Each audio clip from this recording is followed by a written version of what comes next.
Hello everybody, this is CKNNA. Welcome to the 7th Java tutorial. In today's class, I'm going to introduce you to an IDE.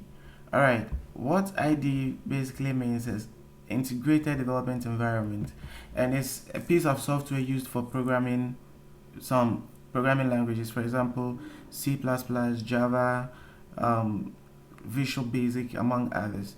Alright, an IDE normally consists of the source code editor. That's where we're gonna be writing our codes and everything, and then it also has a built-in automation tools and a debugger. Alright, there are however two very important or very powerful integrated environments I would recommend for you. The first one is Netbeans, and the Netbeans is available for Mac, for Windows, and for Linux. Alright, you can also use Eclipse anyway, so this one is user preference, but writing the code is the same thing. As you go along, you realize that there is no much difference between them. So I'm going to be using Netbeans throughout the series of these tutorials. But if you feel like maybe some Android development and the rest, so you want to install your Eclipse, no problem, you can just go ahead and do that. Then we continue. Alright, in the previous tutorial I showed you how to set up the environment for JDK in Windows, and I showed you how to install it on Mac as well. But the installation of Netbeans is the same thing everywhere, just that Netbeans might install on your drive C, and the Mac might also install somewhere differently. But when you have your shortcut on the dashboard or on your screen, then I think you're just cool to go. Okay, so getting the Netbeans, you can just go ahead to Google and type maybe Netbeans download. Netbeans download. You can download it for Windows, for Mac, and whatever. So when you come here, it's gonna be asking you some simple questions like the platform you want to download it for. You choose whether OS X, Linux, Windows, or whatever. You choose the language, and then you select the package you want to install from here.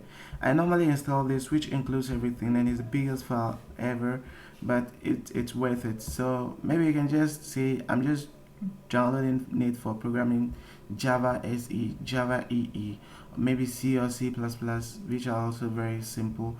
But if you want to have everything inclusive, then I think you go to go with this one.